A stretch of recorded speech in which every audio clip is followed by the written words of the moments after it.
নমস্কার। সনাতনী প্রচার পর্বে সকল সনাতনী ভক্তবৃন্দদের সাদর আমন্ত্রণ, হার্দিক শুভেচ্ছা ও অভিনন্দন।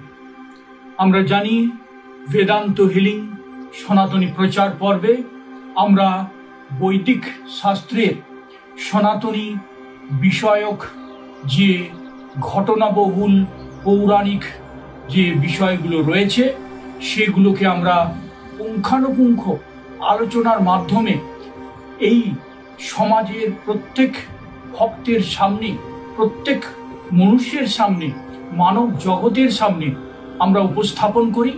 তার ফলে প্রত্যেক ব্যক্তি সনাতনী মনস্কতার দিকে এক কদম এগিয়ে যায় এবং তাদের জীবনচর্চার মধ্যে বৈদিক রীতিনীতি, বৈদিক নিয়ম, প্রত্যেকটি তিথি নক্ষত্রের যে হিসাব রয়েছে সেই হিসাব তারা পুঙ্খানুপুঙ্খভাবে পালন করতে পারে এবং ভগবানের শ্রীচরণে নিজেদের আত্মার যে ভক্তি রয়েছে, শ্রদ্ধা রয়েছে তা নিবেদন করতে পারে।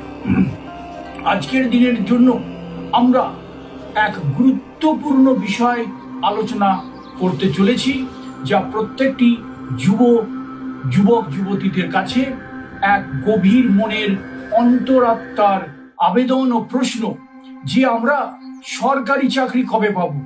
এই সরকারি চাকরি পাওয়ার ক্ষেত্রে এই আমাদের সমাজের প্রত্যেকটি যুবক যুবতী বৃন্দ, যারা শিক্ষিত, যারা অর্ধশিক্ষিত, যারা পড়াশোনা করছে, যারা এগিয়ে চলেছে, যারা নিজেদের জীবনকে শিক্ষার আলোর মধ্যে নিয়ে চলেছে এগিয়ে, তাদের মনের মধ্যে এক প্রশ্ন সবসময় জাগরিত হয়, তা হলো আমরা সরকারি চাকরি কখন পাবো, কবে পাবো, আদৌ পাবো কিনা, আমার গ্রহ নক্ষত্র ব্যক্তিগত কুণ্ডলী যে চার্ট রয়েছে তাতে সরকারি চাকরির যোগ আদৌ আছে কিনা, বা কি করলে, কোন মন্ত্র, কোন আমাদের যে উপায় প্রতিকার রয়েছে, জেমস্টোন রয়েছে, ক্রিস্টাল রয়েছে, কবচ রয়েছে, মন্ত্রোচ্চারণ রয়েছে, বিধি রয়েছে, এইগুলো কি পালন করলে আমাদের ভাগ্যে সরকারি চাকরির যে শিকড় রয়েছে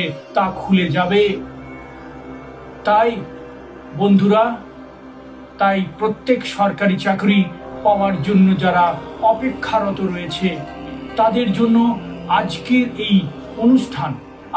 এই অনুষ্ঠান যে সরকারি চাকরি আমরা কবে পাবো, বা সরকারি চাকরি পাওয়ার গোপন রহস্য, যা একমাত্র বৈদিক যে শাস্ত্র রয়েছে, অ্যাস্ট্রোলজি, সনাতনী জ্যোতিষশাস্ত্র, এই সনাতনী জ্যোতিষশাস্ত্রের মধ্যে লুক্কায়িত অবস্থায় রয়েছে।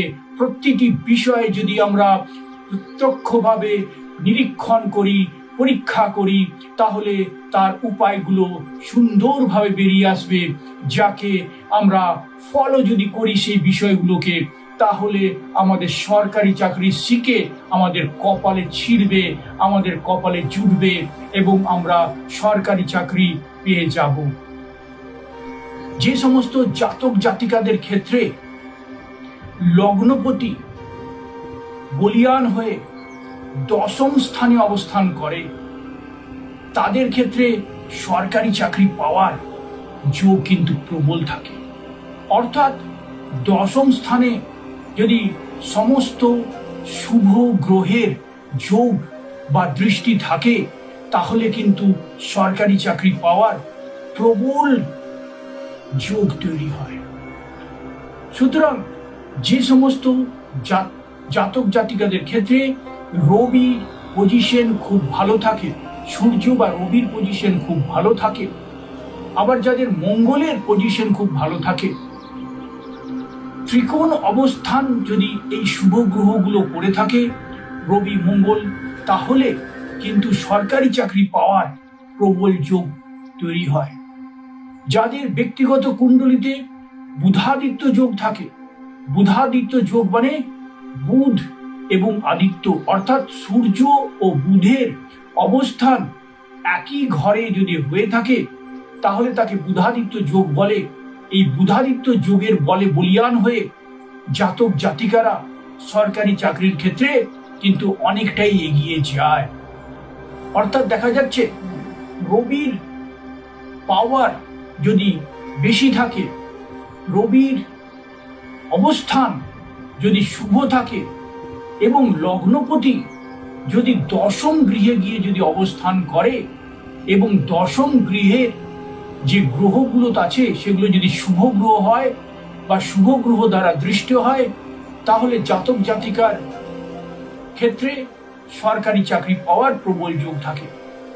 যে সমস্ত জাতক জাতিকার ক্ষেত্রে মঙ্গল গ্রহের অবস্থান খুবই সুদৃঢ়, শুভ মঙ্গল রয়েছে, তাদের ক্ষেত্রে প্রশাসনিক, পুলিশে, IPS officer, IAS officer, doctor, engineer, এই সমস্ত ক্ষেত্রে চাকরি হওয়ার প্রবল যোগ থাকে। তারা এই সমস্ত ফিল্ডে নিজেদের ভাগ্যকে পরিচালনা করার জন্য যা যা পদক্ষেপ করা উচিত সেই পদক্ষেপগুলো যদি তারা করে থাকে, তাহলে কিন্তু তাদের সরকারি চাকরি পাওয়ার ক্ষেত্রে অনেকটাই প্রবল যোগ তৈরি হয়। আবার যে সমস্ত জাতক জাতিকার ক্ষেত্রে জ্যোতির্যোগ রয়েছে, অর্থাৎ রবি এবং শুক্র গ্রহ একই সাথে যদি অবস্থান করে থাকে, রবি শুক্রের অবস্থান যদি একই গৃহে থাকে, তাহলে তাকে জ্যোতির্যোগ বলা হয়। তাদের ক্ষেত্রেও কিন্তু সরকারি চাকরি পাওয়ার অবশ্যই যোগ থাকে। অবশ্যই শনির অবস্থানও সঠিক হতে হবে।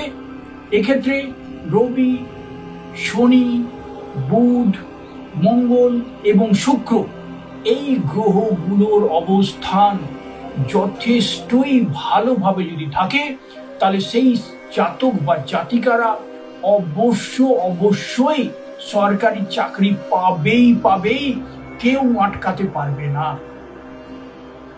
আরেকটা বিষয় মনে রাখতে হবে যে কালেকটিভ ডেস্টিনি, অর্থাৎ সামগ্রিকভাবে যদি সরকারি চাকরির অবস্থা সেই দেশ বা সেই রাজ্যের ক্ষেত্রে সঠিক না হয়, অর্থাৎ সরকার যদি সরকারি চাকরির যে শূন্য পদগুলো রয়েছে সেই শূন্য পদে নিয়োগের জন্য সচেষ্ট না হন, বা সঠিকভাবে শূন্য পদ নিয়োগের ক্ষেত্রে যে নিয়ম রয়েছে সেই নিয়মগুলো সঠিকতার সাথে যদি পরিচালিত না হয়, তাহলে সেই জাতক জাতিকার নিজস্ব ভাগ্যে সরকারি চাকরি থাকলেও কালেকটিভ ডেস্টিনির মধ্যে বেড়াজালে পড়ে তাদের কিন্তু সরকারি চাকরি হওয়ার ক্ষেত্রে বিলম্ব হবে বা বয়স পার হয়ে যেতে পারে। সরকারি চাকরির ক্ষেত্রে অনেকের কালেকটিভ ডেস্টিনির শিকার হতে হয়েছে, অনেককেই কালেকটিভ ডেস্টিনির শিকার হতে হয়েছে, কারণ তারা সরকারি চাকরি পেয়েও পাচ্ছে না, হয়েও হচ্ছে না। কারণ সরকারি চাকরির ক্ষেত্রে যে সমস্ত নিয়ম, আইন, কানুন, বিধি মেনে এগিয়ে চলা উচিত, সেগুলো হয়তো মেনে চলা সঠিকভাবে হচ্ছে না। সরকার পদে নিয়োগের ক্ষেত্রে গড়িমসি করছে বা অন্যান্য উপায় অবলম্বনের ফলে তাদের কিন্তু সরকারি চাকরি হচ্ছে না। অর্থাৎ ব্যক্তিগত চাটের সাথে সাথে দেশের বা রাজ্যের, যে কোনো রাজ্যের ক্ষেত্রে যদি সরকারি নিয়ম মেনে সরকারি চাকরির যে বিজ্ঞপ্তি প্রকাশ করা থেকে নিয়োগপত্র পাওয়া পর্যন্ত সমস্ত সততার সাথে এবং নিয়ম মেনে করা হয়, তাহলে যাদের ভাগ্যে এই সরকারি চাকরি রয়েছে তারা অবশ্যই সরকারি চাকরি পাবে। আরেকটা কথা বলে রাখি, খুবই গুরুত্বপূর্ণ, 2028-29, 27-28-29, মেনলি 28-29 এই বছরগুলোতে যাদের ভাগ্যে সরকারি চাকরির যোগ রয়েছে তাদের কিন্তু সরকারি চাকরি অবশ্যই হবে।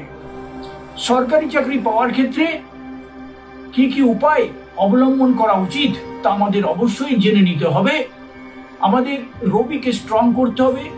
সেই জন্য প্রত্যহ সকালবেলায় যতটা সকাল হোক, 5টা, 5:30, 6টা, 6:30, 7টা এর মধ্যে স্নানাদি কার্য সেরে সূর্যদেবকে জলার্ঘ্য নিবেদন এবং সূর্য মন্ত্র অবশ্যই পাঠ নিয়মিতভাবে করা উচিত। এর ফলে রবির পজিশন খুব ভালো হয়, রবি স্ট্রং হয় এবং সরকারি চাকরিতে সহায়তা পাওয়া যায়। প্রত্যহ হনুমান চালিসা পাঠ, গণেশ মন্ত্র জপ ইত্যাদির মাধ্যমেও সরকারি চাকরি পাওয়ার ক্ষেত্রে অবশ্যই সুবিধা হয়। চুনি বা রুবি জেমস্টোন ধারণের ফলেও রবির পজিশন ভালো হয়। আবার ভালো মানের পান্না ধারণ করলেও কিন্তু বুধের পজিশন ভালো হওয়ার ফলে কিন্তু সরকারি চাকরির ক্ষেত্রে সাহায্য পাওয়া যায়। এর সাথে সাথে সিট্রিন ক্রিস্টাল ব্রেসলেট ধারণ করা যেতে পারে। বুধাদিত্য কবচ ধারণ করতে পারলে সরকারি চাকরির ক্ষেত্রে অবশ্যই সাহায্য পাওয়া যায়। এর সাথে সাথে যদি আমরা প্রত্যহ শুক্র গ্রহের ভেনাস এর অবস্থানকে আরো সুন্দর করে তুলতে চাই, তাহলে গৃহে প্রতি শুক্রবার ধনলক্ষ্মীর আরাধনা সন্ধেবেলা আমাদের করতে হবে। এর ফলেও কিন্তু সরকারি চাকরির ক্ষেত্রে শুক্রের পজিশন কিন্তু অনেকটাই ভালো হয়। যে সমস্ত জাতক জাতিকারা প্রশাসনিক ক্ষেত্রে WBCS, IPS, IS এর সাথে সাথে ইঞ্জিনিয়ারিং, ম্যানেজমেন্ট এবং মেডিকেল লাইনে নিজেদের ভাগ্যকে নিয়ে যেতে চাইছে, তাদের ক্ষেত্রে মঙ্গলকে শক্তিশালী করতে হবে। প্রত্যহ হনুমান চালিসা পাঠ করতে হবে। মন্দিরে গিয়ে ছোলা, ছাতু, লাড্ডু এগুলো দান করতে হবে। তার সাথে সাথে রেড কোরাল ধারণ করতে হবে। ফলে মঙ্গলের জায়গাটা অনেকটা স্ট্রং হবে এবং সরকারি চাকরি প্রাপ্তির ক্ষেত্রে অনেকটাই জাতক জাতিকারা এগিয়ে যাবে। ডেইলি এঞ্জেল গাইডেন্স হিসাবে আজকের দিনের জন্য আমরা কার্ড সাফেল করে একটি মাত্র কার্ড আমরা চয়ন করব। আজকের দিনের জন্য এঞ্জেলরা আমাদের জন্য কি বার্তা বহন করে নিয়ে আসছে, কি বার্তা দিতে চলেছে সেটা দেখে নেব এবং সেখান থেকে আমাদের জীবনের অনেক কিছু গুরুত্বপূর্ণ সিদ্ধান্ত আজকের দিনের জন্য নিতে হতে পারে। তাই আমরা কার্ড সাফেল করছি এবং কার্ড সাফেলের মাধ্যমে একটি মাত্র কার্ড আমরা চয়ন করব নিরপেক্ষতার সাথে এবং তার ফলে আমরা জানতে পারবো দেবদূতের বাণী, দেবদূতের সহায়তা বাণী, সতর্কতামূলক বাণী সবকিছু আমরা জেনে নেব। একটি মাত্র আমরা কার্ড চয়ন করলাম। একটি মাত্র কার্ড চয়ন করে আমরা দেখে নিতে চাইছি আজকের দিনের জন্য দেবদূতের বাণী কি রয়েছে।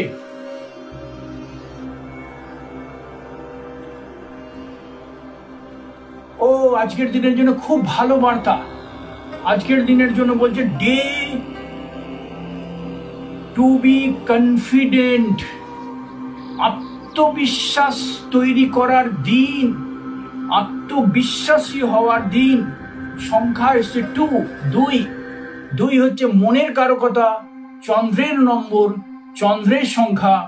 তাই মানসিকভাবে নিজেকে দৃঢ়তা, আত্মবিশ্বাসী হতে হবে।